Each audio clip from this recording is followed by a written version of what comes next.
So Lava is kind of a access layer, or we can say the underlying protocol.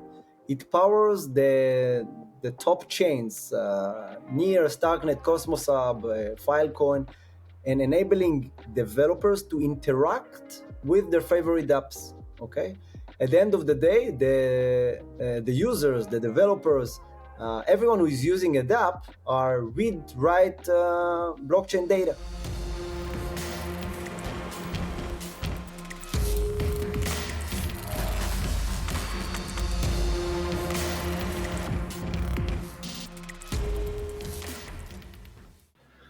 Magma, and welcome to BlockHunters Voices episode 10. My name is Joachim Vuju and I'm your host for today.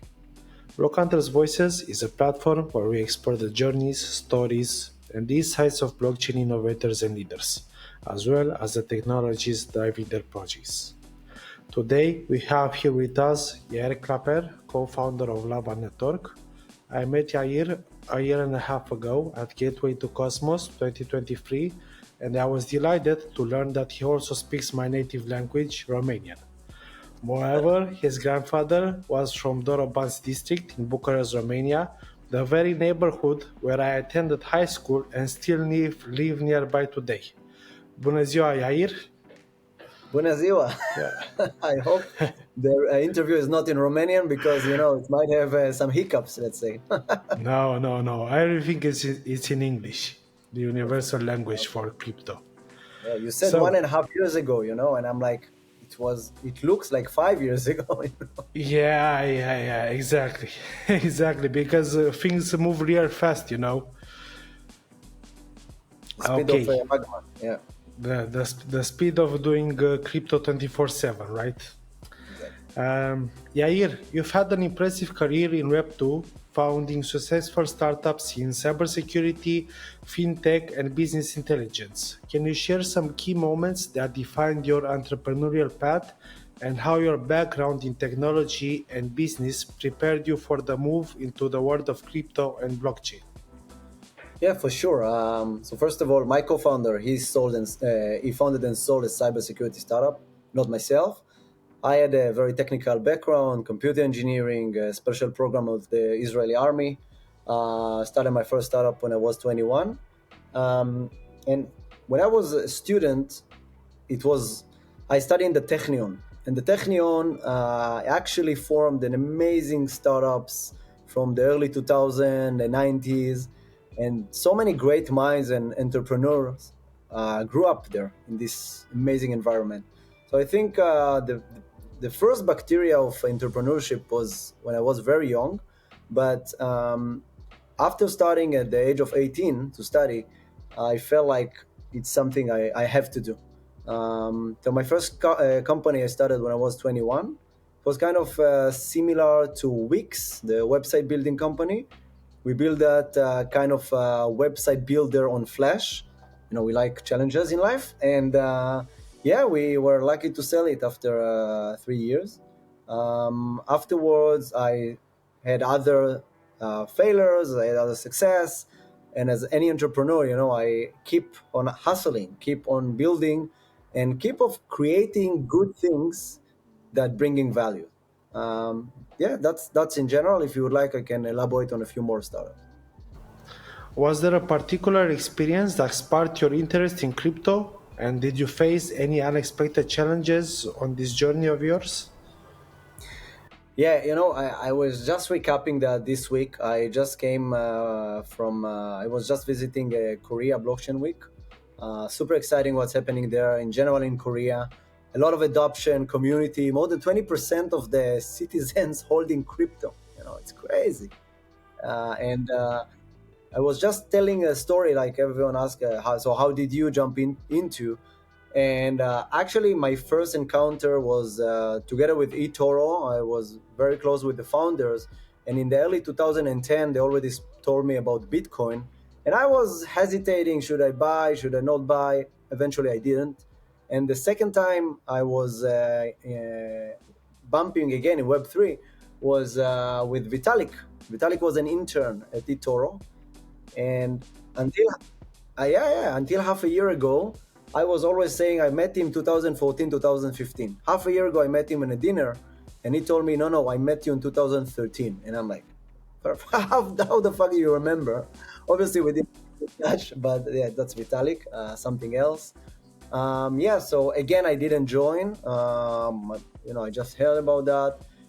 But until I heard about the ICOs. We had a very good successes in Israel, Bancor, Orbs, Kolu, interesting startups that, protocols that were doing a very successful ICO. But my first time when I bought my first ETH was 2020. So in the COVID, I thought, what are the trends? What's going to explode? And yeah, it was 2020 when I first acquired my Ethereum.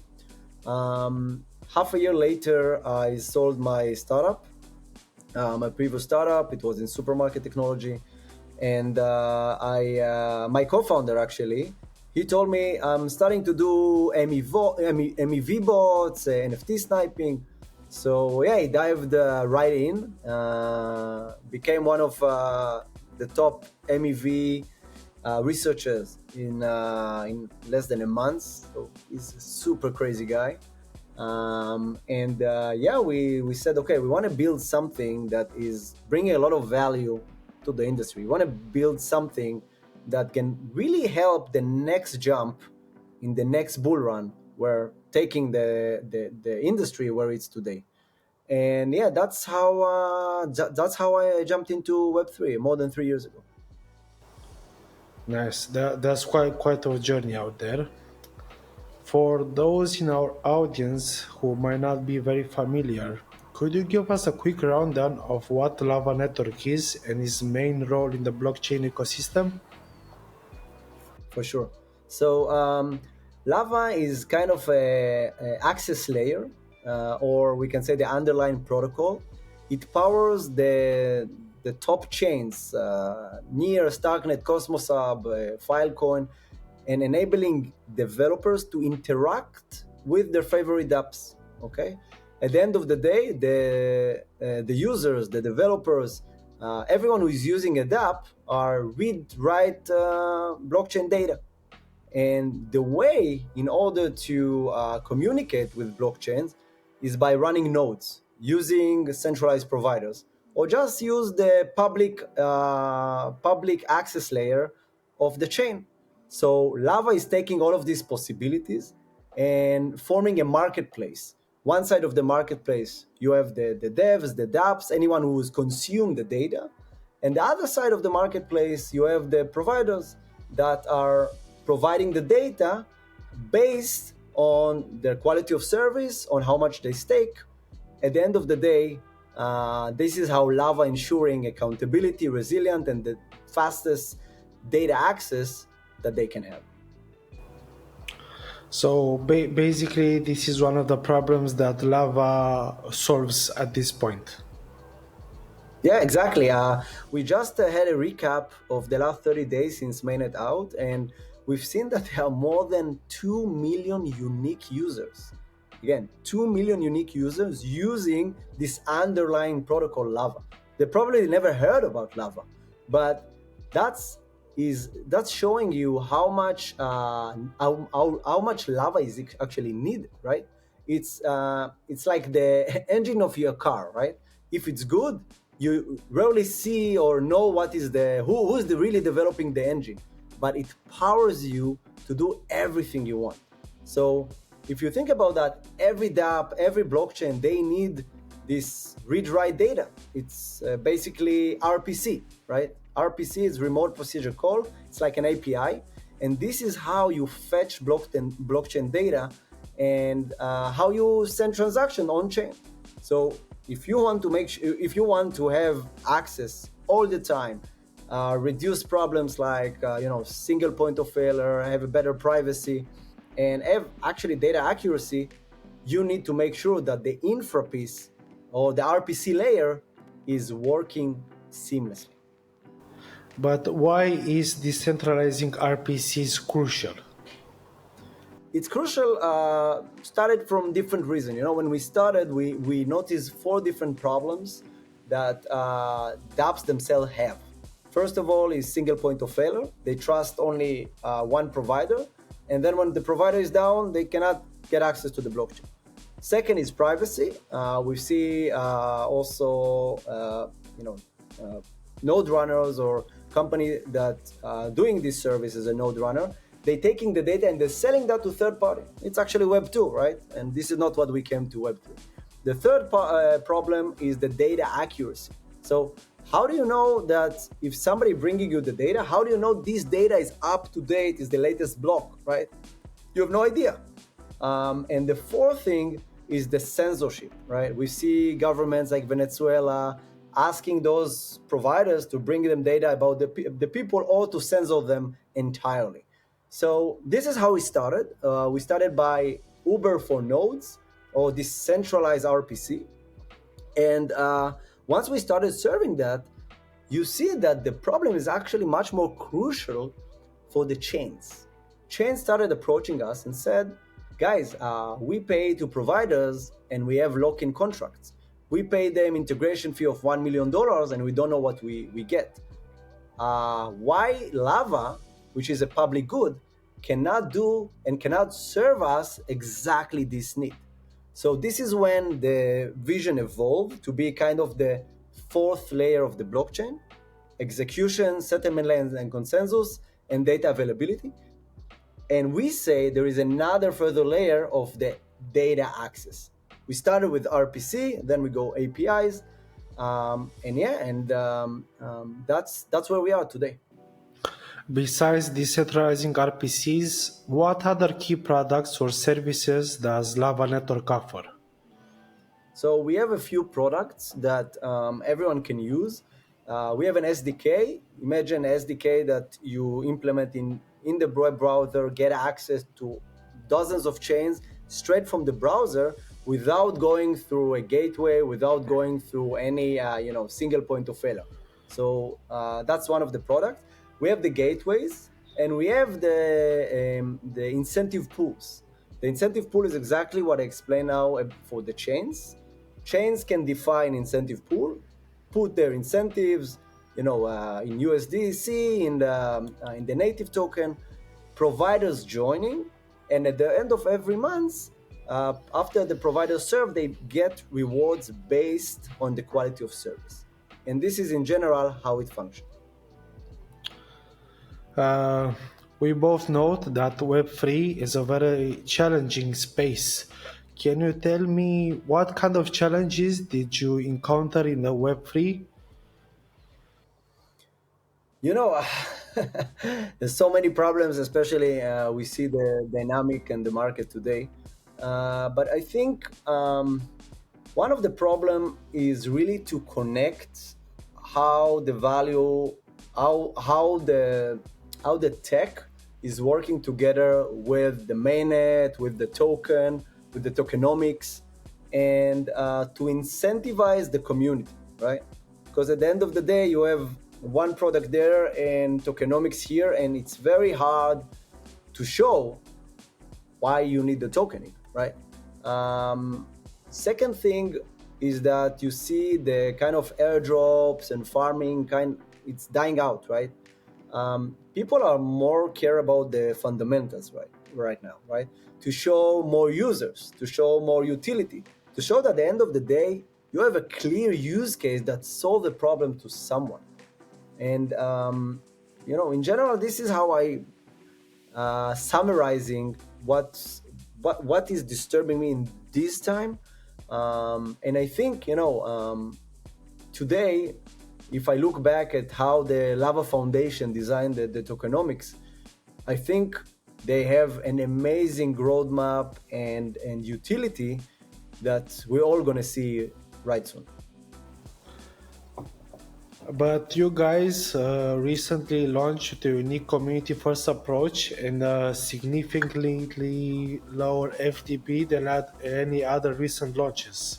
Although I know this is the foundation's decision, can you share your thoughts on this? Yeah, for sure. So again, I'm the co-founder of Magma Devs, which is a contributor to Lava Network. But obviously, I'm part of the network, and I'm a token holder. So everything that's happening is super crucial and important for me. I think that the launch was very interesting. Um, you clearly see the on the one side the lack of a true strong narrative out there, right? Um, Today in the market, there's no strong narrative. What was modular before, or other restake or stuff, there's zero. It's not strong. So, what the foundation tried to do, I guess, it's to go above the water with that, and they really launched in a very special way that personally I didn't see for years, right? And I remember a lot of investors, really big OGs, that came to me personally, and gave us a good feedback about that. I think that the foundation tried to do everything it could, pushing the needle forward, but not not that the launch itself is something that is super matter, right? Like I'm personally here for the long run, right? I'm gonna keep contributing and keep bringing value, do some BD, and do everything for the network to succeed. So you see that the market right now is stagnant, but I know that the foundation had a lot of pressure to push the mainnet out. Think about this as a baby, right? Baby is like he's cooking, but at some point of time, he wants to be out. He needs to go out to learn, to fall, and yeah, that's everything that we've seen. I've seen personally, and from there, I think the foundation has a clear goal to make sure there is a clear roadmap, there is a clear plan of what's going to do. And now I know, because I'm helping them, take all of this amazing insight, amazing utility that we see, and push them out to make sure that the narrative is out. Thank you for that. As we both know, community is very important in every project in the Web3, and building it is essential for any blockchain project. And Lavanetor has done this creatively with mascots, memes, playful posts combined with insightful product information. What are some of the tips you would give to other projects looking to build and manage a similar community and building this engagement, which is very, very important? I think what I really like the foundation did is the Magma point system, right? Basically, because Lava it's a very core access layer, and it's a lot of dev wise. The foundation tried to really take out and make it simple for the day-to-day users. Like, what do they care, right? And what they did is to ask every user to take his wallet, which all of us have, and change the endpoint to Lava. Instead of using the old endpoint, the default endpoint, change the endpoint to Lava, not only because you're gonna get points, but because of the real values that brought everyone here together. What I the drawbacks that I described before, that's what they wanted to solve. And by doing that, they brought 4 million wallets over a course of 1.5 months to use those wallets. So I think it's an amazing use case to show that people really care. It's not about the points, but people really started to understand. Just a second, if I using this endpoint, I actually give this information to a specific provider. But if I use Lava, I scatter my information, my the account balance, the everything that I do with the wallet across different providers that don't even know me. So probably some of them. So I think that was a very good example of how you can take a complicated project. It's people worked on that. Dozens of people worked on that for more than 2.5 years, and if we go down deep, it's hard to break it down. But the goal of the project, if they want to show engagement, if they want to show more way to build a better community, is also to simplify things. And this is how I think personally the goals of the project is. Clear narrative, clear messaging, and real problems that you can solve. We discussed about this a little earlier, but I want to get back to with the various blockchains and ecosystems that Lava has partnered with, like supporting Aptos, Arbitrum, Phantom, and offering incentivized public RPC endpoints for Axelar, Evmos, Starknet. Could you explain how these partnerships and incentive campaigns are structured and the benefits they bring to the Lava network, your partners, and the token holders? Of course, yeah. You know, I think one of the products that we started talking 1 year ago, exactly when Chains approached and said, "Guys, you're doing a public good, right? You're doing instead of the public RPC that we pay one, two, three providers and we don't know what we're getting, we can give the incentive to Lava." So it means that every ecosystem, every chain can define these incentive pools and decide how much money, how much rewards they want to put. They can put 50K, they put half a million K. It doesn't matter because the second step is to invite the providers. So just publish that. There are thousands of node runners in the Lava community, and once you spin up a pool like that, you're able to invite the node runners and obviously make them sign up. They can sign up to this pool like within minutes and start serving immediately. What does it mean? It means they need to run a node in the dedicated chain that offering the pools. At the end of every month, those scoring mechanism that is scoring every transaction, every session with the provider is dictating at the end of the month what rewards providers should get based on the quality of service. So this is how it's simple, and I think this is how Lava is keeping it simple. Um, Over the course of the recent months, there were $1 million in token rewards that distributed by the Lava Foundation, and this happens only in three ecosystems: in Near, Evmos, and Axelar. So there is real value that providers can get without the need to start sending quotes, go after dApps. Oh, can I offer you the services? The only thing they need to do is to provide a very good service. Sign up on Lava on the dedicated chains they want to get rewards, and that's it. This is how monetizing your existing infrastructure causes at the beginning to call it Uber for nodes. Uber for us. That's a very good tagline. Looking forward, Yair, could you share the roadmap for the next 6 to 12 months and any exciting developments we should watch out for?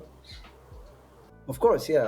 I think what I see the Lava Foundation published is about a lot of those incentive pools coming up, right? I think worth of $3 million that is going to be spreaded in the next months to providers.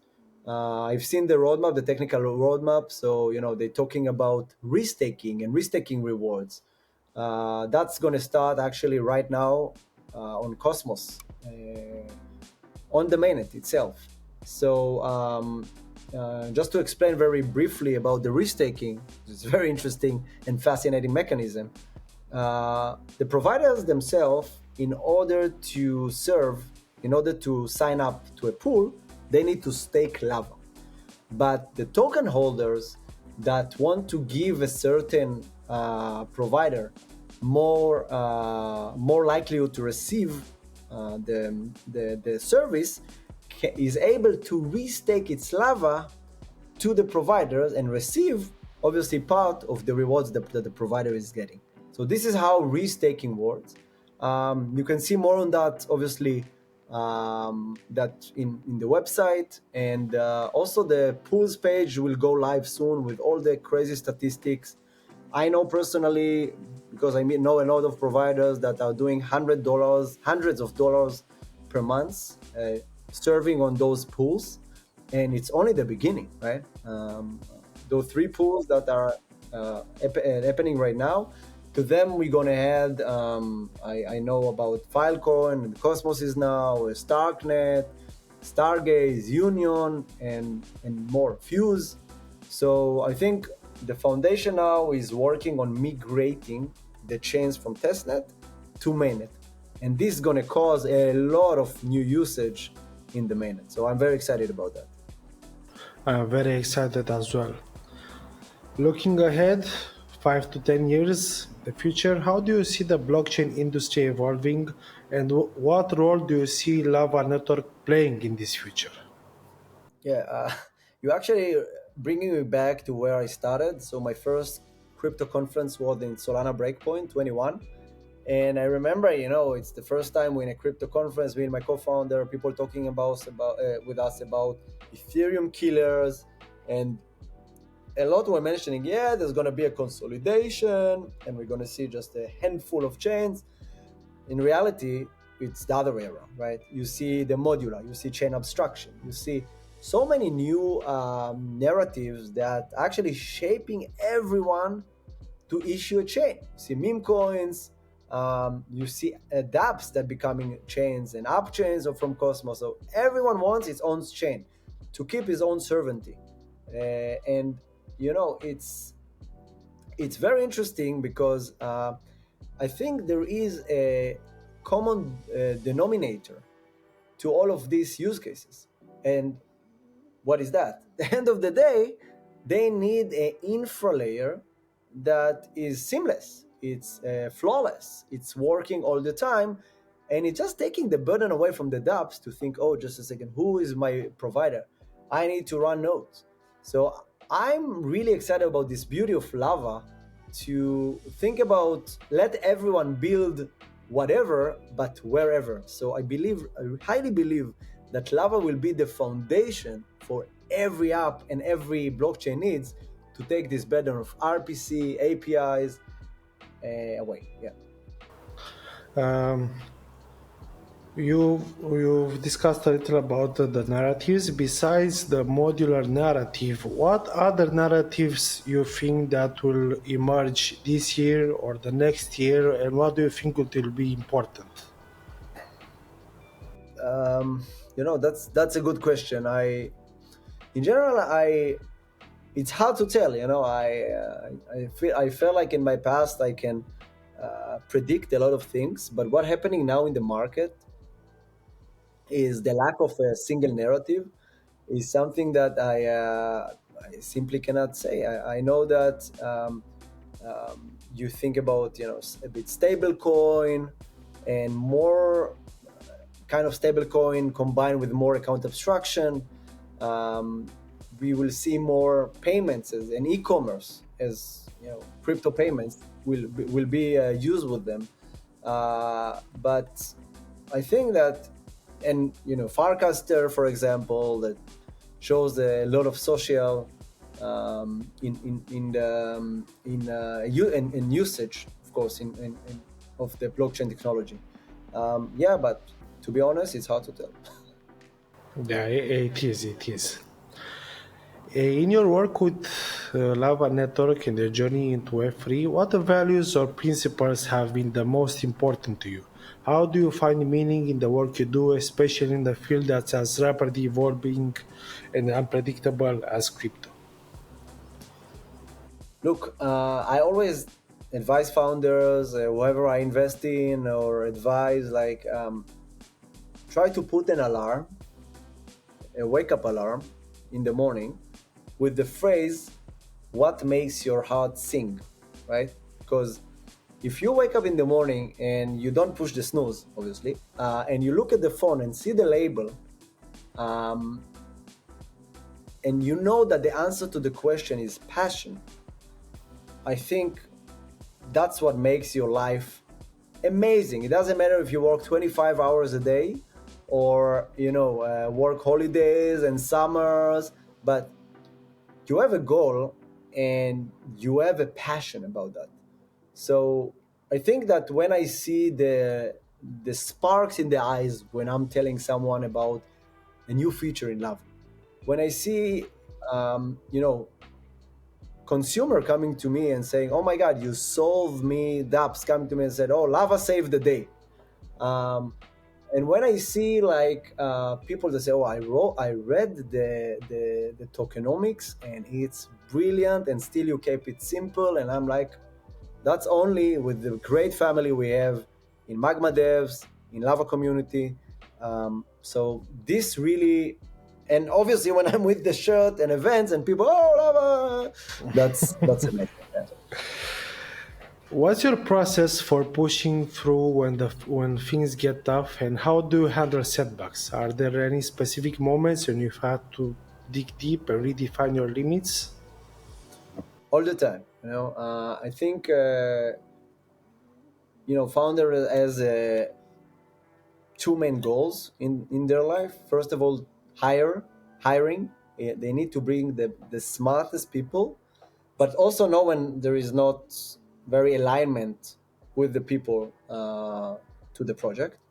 So it's tough, but obviously yes.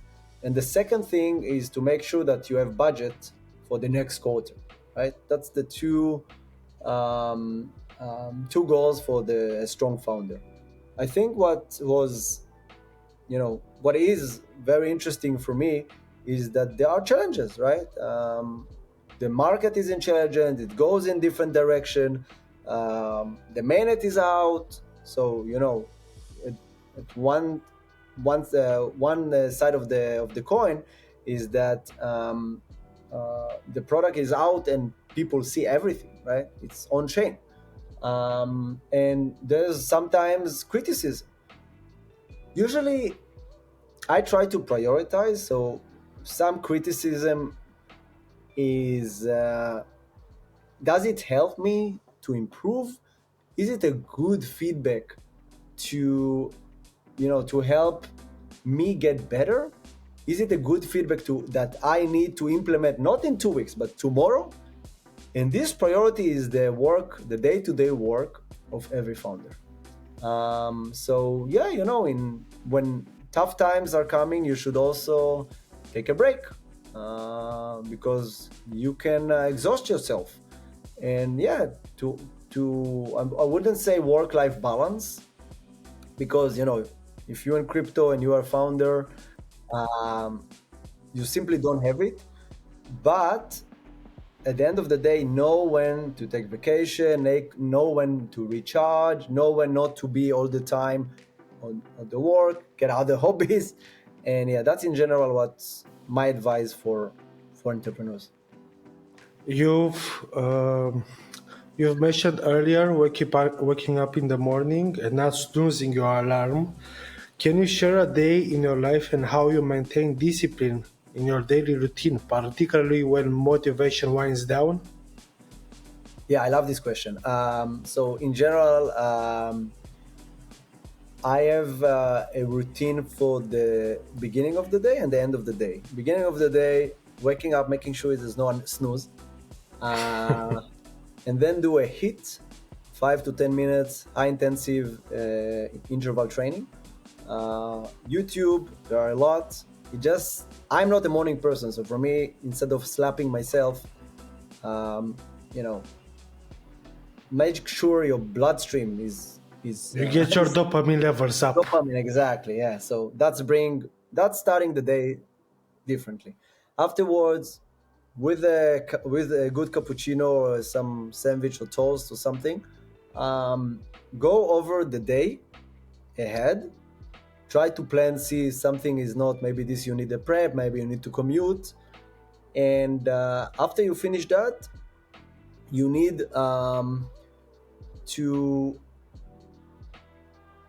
to go over the news, okay, to see if there are any urgent emails, to see if there is like what happened during the night. You were asleep, so if something happened, crypto is Yeah, 24/7. but the market was on. But maybe 100% the token up. You don't know. So it's very important to keep track of the market and start your day. So I describe like a 30 to 45 minutes routine, and at the end I'm trying 5 to 10 minutes to go over emails, telegrams, and WhatsApp, and Signal. Okay, all the platforms, uh, and to really see if something important wasn't missing. So this is in general like what kind of gives me a routine and also hold my mental being. Reflecting on your journey so far, what have been some of the most surprising lessons you've learned? Is there anything you would do differently if you could go back? First of all, of course, if you have a time machine and you go back, it's easy. Like you go back, even 1 minute ago, even 10 seconds ago. Yeah, you go. Um, I think like I made the best choice of my life jumping into Web3. I'm not kidding about that. I've been in different Me as industries. well, so I feel you, man. Okay, Lafel, We are on Lafel, the same page here. Laughing, laughing, yeah. and I think the second best thing is to take my Romanian passport. No, I'm kidding. So no, actually, it's right because this is how I could move to Lisbon. Sorry. So yeah, I'm based now in Lisbon, and um, in all the other industries that I've been, sales cycle are super long. Um, until you build something and it gets to millions of users, it's super long. Seeing this recap that we did last weekend, it's a mind blowing. Who thought 30 days after mainnet, we have more than 2 million unique users. 5% of them is coming from Korea. We have even users that we see in Hawaii. Who's using that in Hawaii? I know it's probably Nick from Celestia, but anyway, it's exciting. It's super exciting, and yeah, I'm sure I did the best choice. Before you wrap this up, do you have any final thoughts or messages for the community about Lava Network, its mission, or the broader Web3 landscape? Yeah, I think that in general, I thank you, each and every one of you, the community, um, for bringing us this far. I think in general, this was a quite a hell of a journey, and it's just getting started. I see all the excitement when I'm here in KBW. I see next week when I'm going to Singapore. Um, there's a lot of amazing things and utility that has with lava, and the utility is only growing, right? So uh, token holders, you can restake, and restake getting rewards first time on mainnet. So be smart on that. Go do that. Providers join. The foundation is distributing rewards. So at the end of the day, you can utilize your own infrastructure and monetize it. And obviously, everyone else in the community keeps spreading the word and the narrative forward. So it's like the monster that is behind the scenes, but no one knows it. And this is what I think is going to be big in the next months. This narrative for Lava specifically. Uh, so yeah, I'm super excited to see what the future holds. Thank you very much, Yair. And that brings us to the end of today's episode of BlockHunters Voices. I hope to see you soon, hopefully at Token 2049. Yes, for sure. Next week we have a chess tournament and other games. There's going to be a world champions in chess. So come and show your skills. This is a super cool event that the foundation is organizing. I will be there, Gil and my co-founder will be there. And yeah, it's going to be amazing. Thanks, Yair. Have a great one. Thank you.